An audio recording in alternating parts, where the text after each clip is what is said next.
Kembali lagi bersama Kak Noven dalam tema 6 topeng satu hati. Memahami posisi coach dan tim leader dalam ekosistem transformasi jiwa. Di sini, apakah kita pernah merasa aneh ketika seseorang dipuji sebagai pemimpin yang hebat? Hanya karena seseorang ini mampu menghibur saat orang sedang bersedih, atau ketika seorang mentor tiba-tiba bertingkah seperti komandan yang meneriakkan target gitu. Dunia modern ini termasuk gereja seringkali itu mengalami kekacauan dalam peran. Kita memakai topeng yang salah untuk panggung yang salah. Ini sebuah analogi ya. Kita menyebut seorang konselor sebagai coach misalnya, atau seorang team leader sebagai mentor. Hasilnya ya frustasi.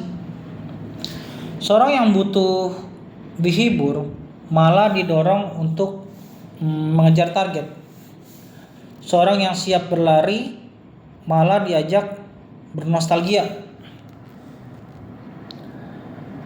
Nah, analisis ini adalah upaya yang untuk membedah tuntas chaos yang terjadi nih, di mana menempatkan coach dan tim leader pada posisinya yang presisi dalam spektrum besar transformasi manusia, dari luka hingga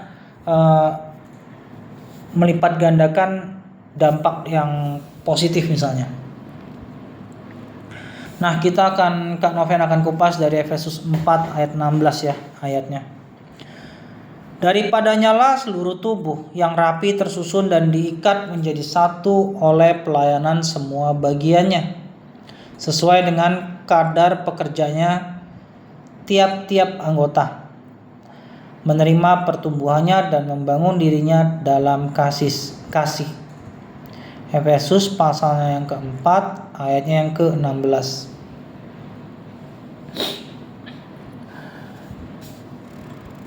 Mari kita mulai dengan sebuah pertanyaan yang menggelitik kita.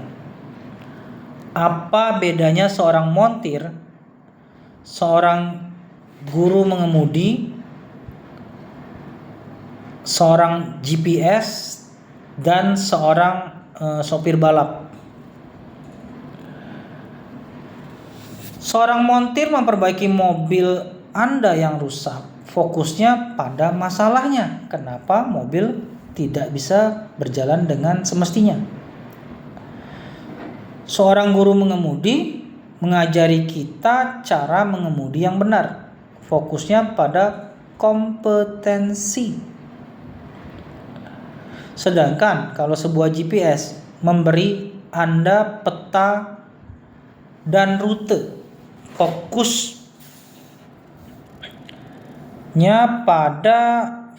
pada arah dan tujuan. Seorang sopir balap mengemudikan mobilnya untuk memenangkan pertandingan, fokusnya pada performa puncak dan kemenangan, lebih bersifat kompetitif ya. Nah, sekarang bayangkan kekacauan yang terjadi jika kita memanggil montir untuk memenangkan balapan, atau meminta GPS untuk memperbaiki mesin yang mogok. Yang harus kita pahami dan sadari, tiap peran punya zona skillfulnya atau jeniusnya masing-masing, keahliannya masing-masing. Inilah inti masalahnya. Banyak orang menyamakan semua peran, terutama dalam hal ini mentor, coach, tim leader, sehingga memanggil montir untuk pekerjaan sopir balap. Apakah mungkin? Kecuali dalam film Fast and Furious ya. kemungkinan paradigma umum yang perlu kita pahami dan perbaiki ya. Di banyak organisasi termasuk gereja, ada asumsi keliru yang sudah mengakar. Kita akan bedah satu-satu ya. Tipe pertama yang sering terjadi adalah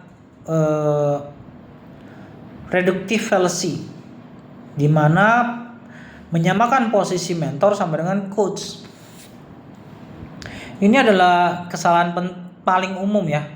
Mentor dianggap sama dengan coach karena keduanya sama-sama berurusan dengan mengembangkan orang atau sebuah individu, seorang individu gitu loh. Yang perlu kita koreksi, mentor itu berfokus pada identitas dan pembentukan karakter. Dengan kata lain, mengarahkan menjadi kamu akan menjadi seperti siapa. Sementara coach itu berfokus pada performa dan optimalisasi. Seperti bagaimana kamu melakukan ini dengan lebih baik. Nah, mentor itu menggali sumur potensi. Coach itu memaksimalkan aliran air dari sumur yang sudah digali. Alkitab mencatat perbedaan ini tuh seperti nabi sebagai mentor, menyampaikan visi dan panggilan. Sementara seorang penyusun strategi itu sebagai coach, memberikan arahan taktis. Seperti dalam kasus Yosua adalah pemimpin, ya. Yosua adalah pemimpin. Pemimpin apa? Pemimpin militer di zamannya. Itu lebih seperti team leader ataupun coach. Tetapi Musa adalah mentornya yang membentuk karakternya. Itu bisa kita baca dari Ulangan pasal 34 ayat 9. Kemungkinan fallacy yang kedua adalah halo effect fallacy, di mana menyamakan leader sama dengan mentor. Kita bisa terjebak mengasumsikan karena seseorang adalah pemimpin ataupun tim leader yang efektif, maka kita anggap otomatis ia adalah mentor yang baik. Kemampuan mencapai target disalahartikan sebagai kemampuan membangun jiwa. Nah, hal ini perlu kita koreksi. Seorang tim leader fokus pada hasil kolektif tim, bukan terutama pada pertumbuhan pribadi satu individu. Seorang pemimpin tim yang hebat bisa jadi sangat buruk dalam mentoring jika dia tidak punya kesabaran untuk proses pertumbuhan personalnya. Apalagi kalau proses pertumbuhan personalnya itu lambat. Dalam hal ini, Tuhan Yesus itu sebagai pemimpin utama mampu melakukan keduanya. Yesus bisa memimpin 12 murid sebagai sebuah tim dengan misi, tetapi juga memuridkan atau mentoring ya mereka secara personal, terutama Petrus, Yakobus dan juga Yohanes gitu. Nah, fallacy yang ketiga yang mungkin terjadi adalah misplaced role fallacy, di mana poin krusialnya adalah fasilitator disamakan dengan coach. Fasilitator kelompok atau dikenal juga misalnya tim inti ataupun sponsor dalam komunitas kecil gereja ya atau komsel gitu. Fasilitator kelompok tuh sering disangka sebagai coach gitu, karena terlihat memberdayakan dalam sebuah proses gitu. Nah, ini perlu dikoreksi. Kenapa? Fasilitator fokusnya adalah proses belajar kelompok. Bagaimana kita bisa belajar bersama? Itu pertanyaannya. Sementara coach fokus pada performa individu. fasilitator seperti wasit dalam sebuah permainan. Dia memastikan aturan main berjalan dan semua terlibat. Coach itu seperti pelatih salah satu pemain, memberikan masukan spesifik untuk meningkatkan performa permainannya ataupun tekniknya. Nah, dalam Kisah Para Rasul pasal yang ke-15, kita bisa melihat para rasul dan penatua bertindak sebagai fasilitator dalam konsili, mengelola diskusi kelompok besar yang berbeda, dengan Barnabas yang secara personal mengcoach Paulus ataupun Yohanes Markus. Kalau kita lihat dari landasan Alkitabiah dan makna ya, dalam Efesus 4 ayat 11 sampai dengan 13 yang berbunyi demikian firman Tuhan.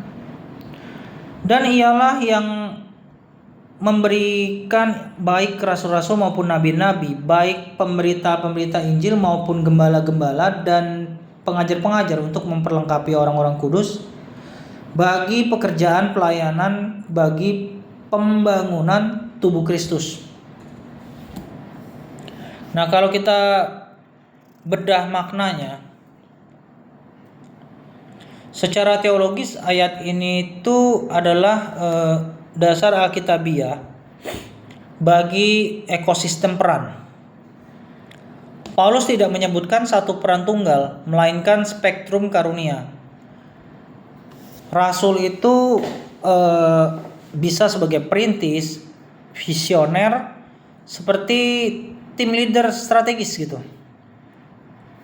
Nabi itu lebih ke penyampai visi, seperti mentor ilahi lah, divine mentor ya gitu ya. Pemberita Injil itu sebagai komunikator, juga bisa seperti fasilitator. Sedangkan gembala itu lebih mengarah seperti pemeliharaan jiwa, seperti konselor atau pendamping dalam proses gitu. Sedangkan untuk pengajar itu transfer pengetahuan, seperti tutor juga tuh. Kalau paham ya, beda mentor tutor itu nanti Kak Noven akan pertajam lagi ya suatu hari. Tujuannya adalah memperlengkapi, di mana dalam istilah Yunaninya katartismon, yang bisa berarti memperbaiki.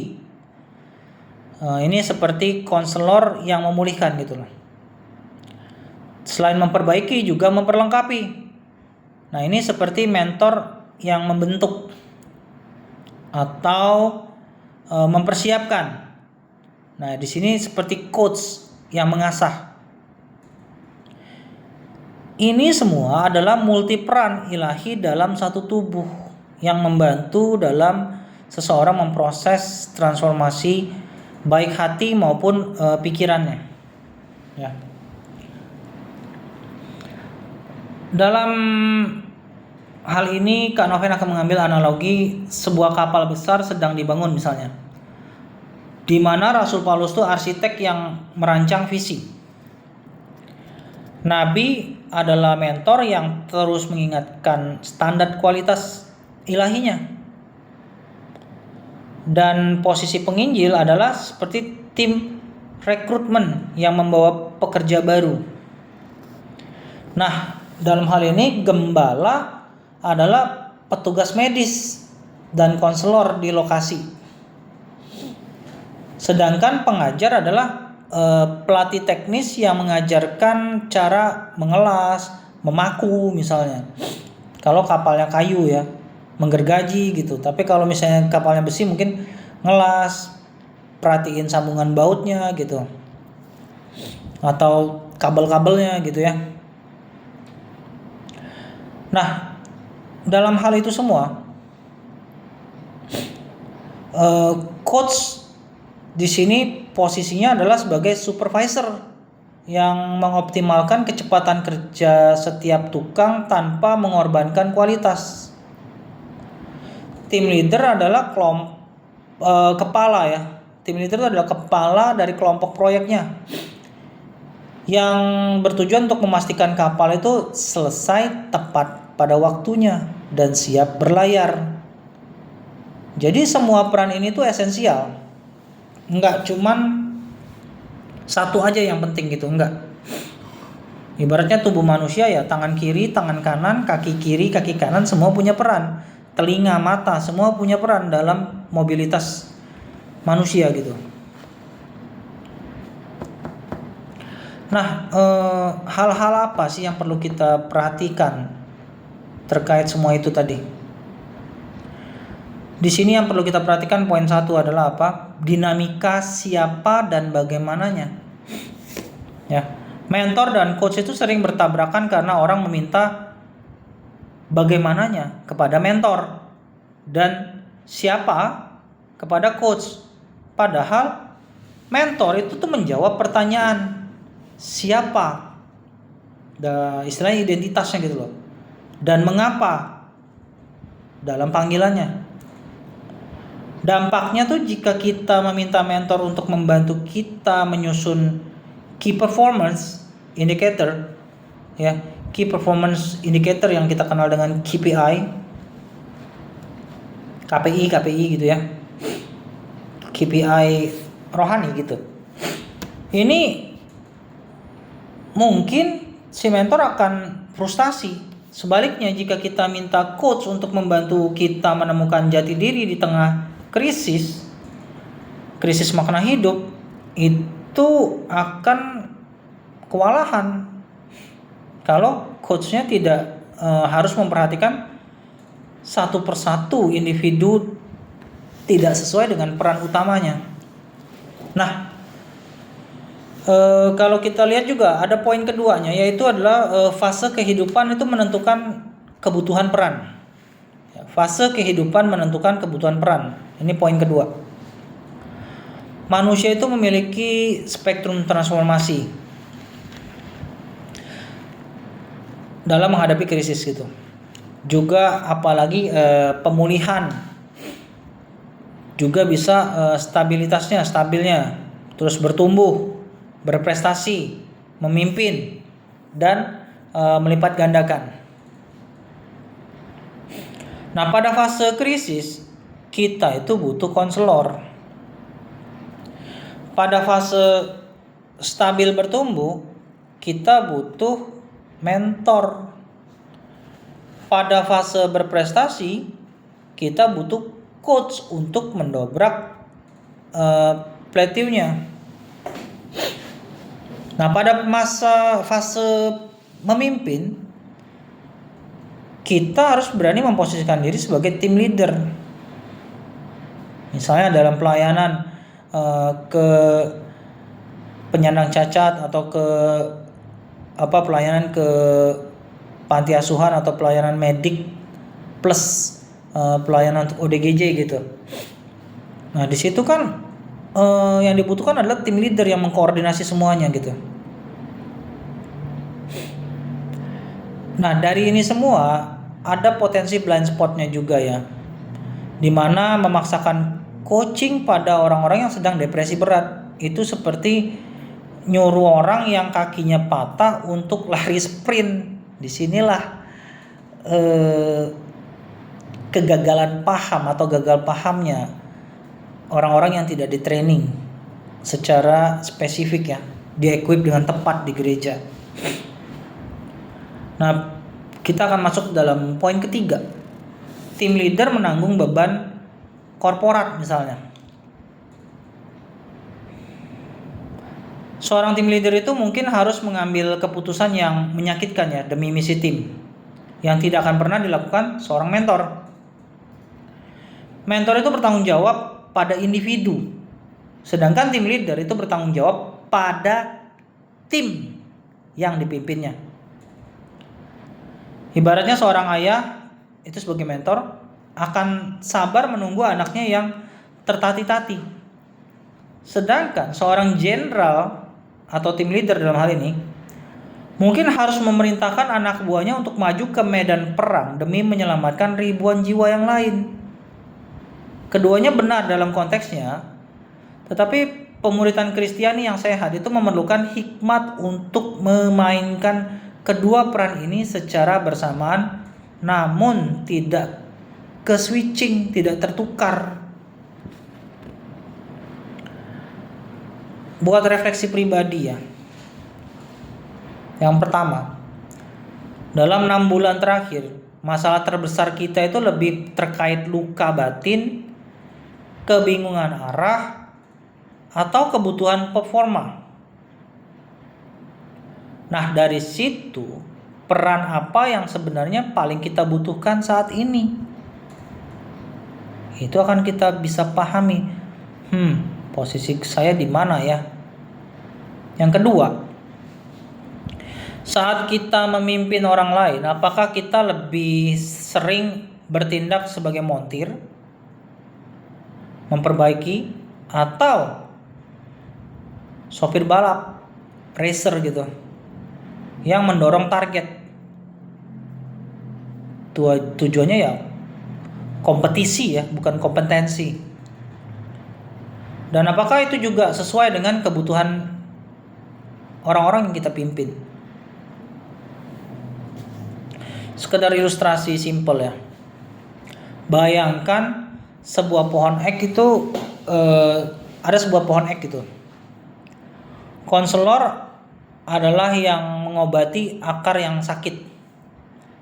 Mentor adalah yang memastikan pohon itu tumbuh lurus ke atas menuju matahari.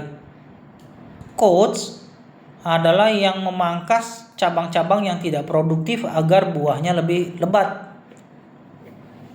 Tim leader adalah sang pemilik kebun yang memastikan seluruh pohon di kebun itu menghasilkan panen yang maksimal, mencapai targetnya. Jika sang pemilik kebun hanya memangkas tanpa pernah mengobati akar yang sakit, pohon itu akan mati. Jika dia hanya mengobatin tanpa memangkas, pohon itu akan rimbun tapi tidak berbuah. Secara dasar Alkitab,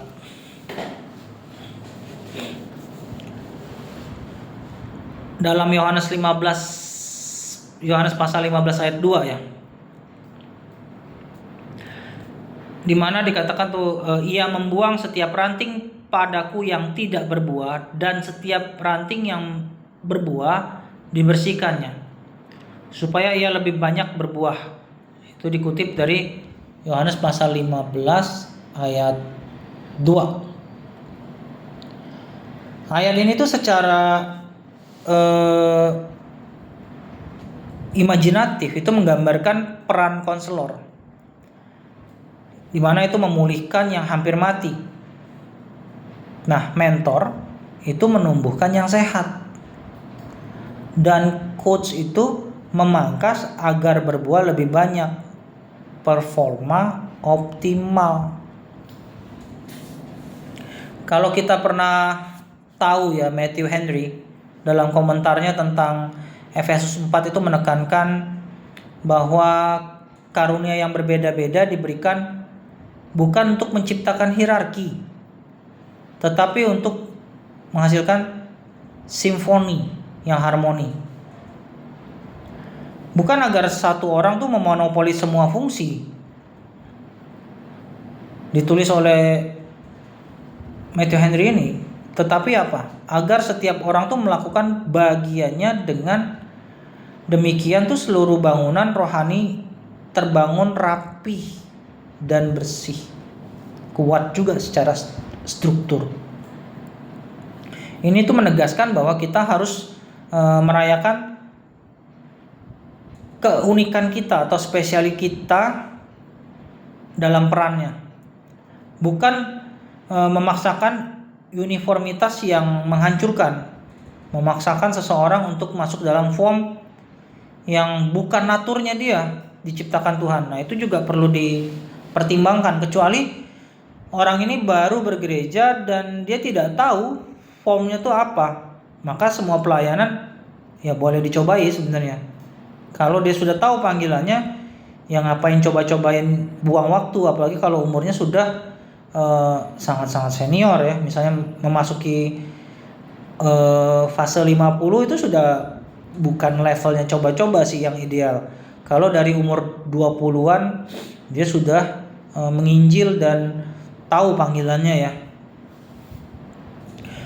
Nah, untuk journaling prompt ya, coba untuk journalingnya pertama untuk diagnosis diri dulu lah. Peran apakah yang secara natural paling kuat dalam diri kita?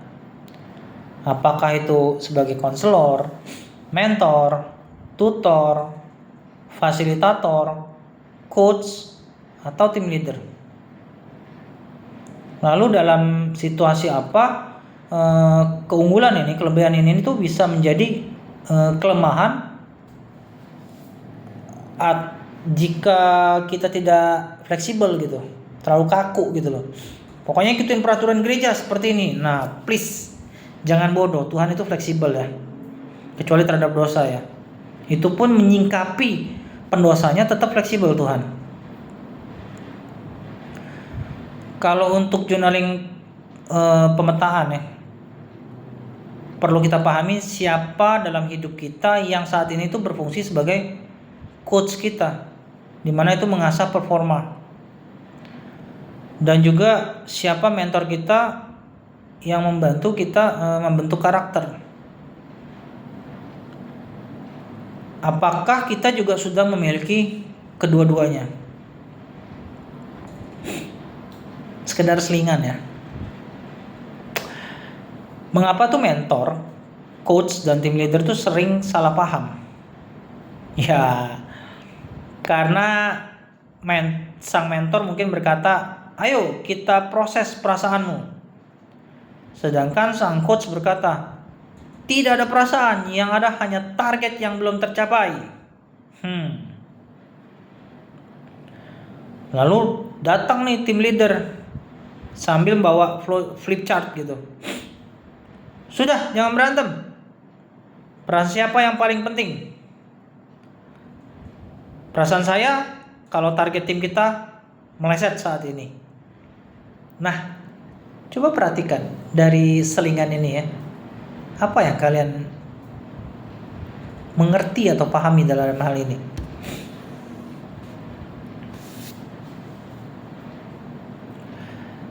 Yang salah satunya juga yang mengiritasi saya ya. Mengapa kekeliruan peran ini bisa terjadi dan cukup sering terjadi dalam gereja? Mengapa kita tuh sering juga menyamakan mentor dengan coach? Karena di permukaan kedua-duanya itu sama-sama memberdayakan. Tetapi yang perlu dipahami, mentor itu memberdayakan dengan memberi perspektif dan wisdom. Sementara coach itu memberdayakan dengan mengajukan pertanyaan yang memicu aksi ataupun tindakan. Ini terjadi karena budaya instan kita. Kita ingin orang yang bisa memperbaiki, kita coaching sekaligus menemani kita mentoring dalam satu paket hemat atau nggak mau rugi gitu. Ya kalau memang kapasitasnya dia pernah lalui semua is no problem. Tapi kalau kapasitas itu dia belum pernah ngelaluin ya repot jadinya. Atau mengapa kita mengira setiap leader itu adalah mentor yang baik? Nah, karena ini kita tuh menganut sistem hierarki. Kita mengasumsikan posisi kepemimpinan otomatis menganugerahkan juga kebijaksanaan. Padahal seseorang bisa memimpin tim penjualan dengan brilian, ya, tim leader ataupun coach, tetapi gagal total membimbing putranya sendiri melewati krisis remaja dalam memposisikan diri sebagai mentor. Nah, yang bahaya juga ketika gereja itu harus mencapai target tertentu, seolah-olah target tertentu itu adalah tanda pertumbuhan rohani. Ini juga nggak relevan. Please dipahami. kemungkinan fallacy yang perlu diwaspadai ataupun dihindari ya. Satu, the super pastor syndrome ya, atau bisa dikenal sebagai ketunggalan peran. Terkait apa ini? Ini merasa bahwa satu sosok pemimpin, misalnya gembala sidang ataupun gembala kita itu harus memainkan semua peran secara sempurna untuk setiap orang, dan jika tidak bisa dia dianggap gagal. Ini sadis sih sebenarnya ya. Gembala juga nggak boleh memaksakan yang digembalakan dengan tidak sesuai dengan posisinya juga. Perlu dikenali juga gitu loh. Apakah ini dari minus ke 0 atau dari 0 ke positif posisinya yang kita gembalain ini. Nah, koreksinya apa? Dalam hal ini tuh adalah ekspektasi yang tidak alkitabiah dan destruktif lah. Ya. Dimana tubuh Kristus itu terdiri kan dari banyak anggota dengan karunia yang berbeda-beda sebenarnya. Kalau kita lihat dari 1 Korintus pasal 12 ayat 17 sampai dengan 21. Gereja yang sehat itu adalah gereja yang mendistribusikan peran. Sang gembala mungkin sangat kuat sebagai konselor dan mentor, tetapi dia perlu mengangkat dan memberdayakan orang lain sebagai coach dan tim leader. Teologi imamat orang percaya, kalau pernah tahu ya, adalah koreksi di mana setiap orang percaya itu bisa berfungsi dalam salah satu spektrum ini. Sebuah ilustrasinya kayak gini ya. Seperti mengharapkan satu orang untuk jadi arsitek, tukang batu, tukang kayu, insinyur listrik sekaligus untuk membangun sebuah katedral. Ya, kalau tidak memang dia bisa semua peran, bangunannya kemungkinan ya akan kacau sih biasanya. Tapi kalau masing-masing yang kita tugaskan itu punya perannya sesuai dengan fungsi, itu lain cerita. Dan fallacy yang kedua mungkin terkait juga dengan the one size fits all. The one size fit all discipleship, pemuritan yang melakukan penyeragaman gitu loh. Nah, terkait apa hal ini? Program pemuritan yang menerapkan pendekatan yang sama untuk semua peserta tanpa atau memperhatikan fase spektrum mereka. Semua digembleng seperti tentara dengan gaya coaching ataupun team leader. Termasuk yang masih berdarah-darah secara emosional, yang sebenarnya butuh konseling. Disinilah kita butuh koreksi. Pemuritan Yesus itu sangat personal, di mana Yesus itu menangani Thomas yang skeptis dengan cara yang berbeda dari Petrus yang impulsif. Untuk Thomas, Yesus seperti mentor yang memberikan bukti. Untuk Petrus, pasca penyangkalannya ya, ini adalah konselor yang memulihkan dengan 3 pertanyaan. Apakah engkau mengasihi aku? Gereja itu perlu belajar melakukan diagnosis fase sebenarnya sebelum memberikan resep pemuritan yang diklaim paling ideal atau paling hebat programnya. Padahal diagnosis fase tidak ada. Ini sebenarnya kekacauan pola pikir ataupun kekacauan dalam pedagogi lah. Ya. Sebuah ilustrasi ya. Dokter yang baik itu tidak meresepkan obat yang sama untuk pasien demam ke pasien patah tulang ataupun kanker. Jadi tidak mungkin kan memberikan obat tanpa diagnosis di awal. Nggak mungkin diagnosis itu mendahului terapi. Kalau kita lihat analogi lain ya terkait fallacy super pastor ya, atau menyamakan pastor seperti Superman atau sama seperti Yesus persis gitu ya. Perlu dipertimbangkan ya, perlu dipikirkan. Misalnya gini, seorang papa ya yang sangat menyayangi keluarga itu berusaha menjadi segalanya gitu.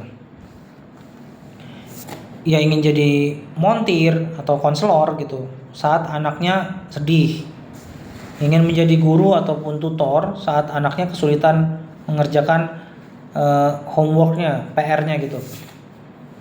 Atau juga sekaligus menjadi pelatih sepak bola dengan memposisikan sebagai coach saat anaknya bertanding gitu. Dan juga memposisikan sebagai CEO ataupun tim leader yang merencanakan masa depan keluarga. Ya akibatnya si papa ini pasti akan mengalami kelelahan, kehabisan energi, dan bisa terjebak pada menjadi ayah yang emosional, pemarah gitu. Si papa ini baru akan menemukan kedamaian ketika dia menyadari panggilan utamanya adalah menjadi mentor bagi anak-anaknya. Dan di sini dia bisa mengalihdayakan peran lain, misalnya seperti kepada guru les gitu. Nah, ketika si papa ini tahu posisinya, ya dia bahkan sadar bahwa panggilan utamanya ya sebenarnya menjadi mentor bagi anak-anaknya gitu loh. Nah, di sini dia baru bisa mengalih fungsikan peran lain, misalnya kepada guru les atau ke konselor profesional, dan juga misalnya dia diikutin hobinya misalnya untuk pelatihan olahraga gitu loh, ataupun coaching misalnya basket, bulu tangkis, padel, apapun itulah. Baru kalau hal itu terjadi, ekosistem keluarga itu menjadi sehat. Coba deh pikirkan dan pertimbangkan. Kenapa kalau hal keluarga kita bisa berpikir kritis seperti itu, sedangkan ketika di gereja mendadak jadi tolol? Coba dipikirkan. Nah, kalau kita bedah dengan trikotomi Hegelian ya, ada statement pemimpin rohani adalah mentor misalnya. Ini adalah pandangan tradisional. Peran utama seseorang pemimpin adalah membentuk karakter, di mana dia bisa mampu menyampaikan hikmat, memberikan teladan hidup, dan sukses itu diukur dari kedalaman bukan kecepatan dari proses, bukan hasil instan. Dalam hal ini ada kontraposisinya juga ya, dimana misalnya kita sering dengar juga pemimpin rohani itu harus menjadi coach dan tim leader yang efektif. Ini kontraposisi dari pemimpin rohani adalah mentor tadi. Di era modern dengan tantangan yang kompleksitas yang cukup tinggi ya, dan kebutuhan akan pertumbuhan yang terukur, pemimpin tidak bisa hanya menemani dalam proses, tetapi juga harus mampu mengasah keterampilan spesifik anak buah yang di coachingnya, dan menggerakkan mereka untuk mencapai visi bersama yang terukur. Team leading lah, dimana sukses adalah performa dan dampak kolektif. Nah, kalau dari kita lihat pro kontranya tadi ya, seorang pemimpin tuh yang melayani adalah pastor sekaligus pelatih sebenarnya, shepherd, coach, leader, yang berjalan dalam spektrum peran secara kontekstual. Dalam hal ini, sintesisnya bukan memilih salah satu, tetapi memiliki hikmat peran. Kemampuan untuk beralih peran secara fleksibel, ya, sesuai kebutuhan lah. Ini seperti seorang dokter bedah yang juga seorang ayah. Di ruang operasi, dia jelas-jelas tim leader yang dingin dan presisi. Di rumah, dia seorang papa yang hangat dan mentor bagi anak-anaknya. Nah, kedua hal ini sebenarnya bukan kontradiksi ataupun kontraposisi, melainkan respon yang tepat terhadap konteks yang berbeda. Panggilan pemuridan Kristiani itu adalah menghasilkan pribadi yang utuh, sehat dalam konseling, dewasa dalam mentoring, kompeten dalam tutoring, terlibat sebagai fasilitator, efektif sebagai coaching, dan juga misioner sebagai team leader atau team leading. Kalau kita menggali lebih mendalam, ya, kita coba lihat kisah Nehemia. Di situ dia mampu memainkan spektrum peran dengan brilian sih menurut saya. Saat mendengar Yerusalem hancur, ya, dia duduk nangis dan berkabung. Di sini dia mengalami proses konseling ilahi. Itu bisa kita baca dari Nehemia pasal 1 ayat 4. Kalau saya nggak salah ingat, ya. Terus saat menghadap raja dan menyusun visi membangun tembok, Nehemia itu bertindak sebagai tim leader yang strategis, yang menyusun misi loh. Di sini bisa kita baca dari Nehemia pasal 2 ayatnya yang ke-5 kalau nggak salah. Nah, saat menyusun rencana pembangunan dengan para tua-tua, di sini Nehemia sebagai fasilitator. Itu bisa kita lihat dari Nehemia pasal 2 ayat 17.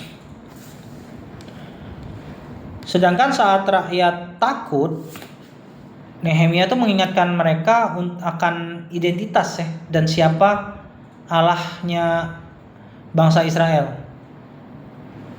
Nah, di sini Nehemia itu memposisikan diri sebagai mentor. Itu bisa kita lihat dalam Nehemia pasal 4 ayat antara 13 atau 14. Kayaknya 14, ya. Nah, saat mengatur strategi, ya, strategi kerja itu sambil berjaga-jaga atau dalam keadaan bersiaga, ya, terhadap serangan, Nehemia itu memposisikan diri sebagai coach yang mengoptimalkan performa di tengah sebuah tekanan gitu loh, atau dalam sebuah ancaman lah istilahnya. Itu bisa kita lihat dari Nehemia pasal 4 ayat 14 sampai dengan 18. Nah, saat mengajarkan Taurat, Nehemia itu memanggil Ezra, sang tutor, dan orang Lewi untuk menjelaskan bagian-bagiannya, detailnya. Itu bisa kita lihat dalam Nehemia pasal 8 ayat 7 sampai dengan 8. Kalau ada salah-salah kata dalam ayat, mohon maaf, tidak bermaksud menyesatkan, ya. Tolong dikoreksi aja di kolom komentar. Nehemia itu adalah sintesis berjalannya proses dan peran, ya. Seorang pemimpin yang fluid di antara peran-peran yang harus disesuaikan dengan kondisinya.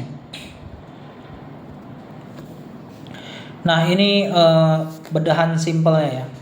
Kalau kita ambil langkah praktisnya untuk sehari-hari, spesialis peran utama apa di mana kita tuh temukan zona jeniusnya kita. Ada di mana kita dalam 6 peran tersebut. Kita nggak bisa jadi ahli di semuanya, di mana kita paling merasa hidup dan berdampak itu penting untuk kita tahu.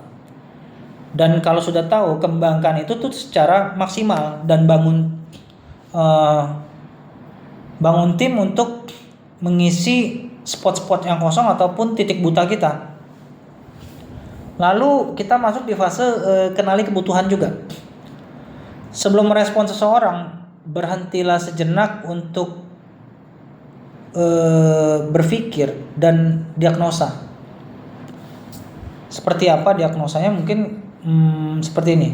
Apakah orang ini sedang terluka, bingung, bodoh secara pengetahuan atau kurang pengetahuan, pasif, mandek, atau orang yang lagi siap berlari?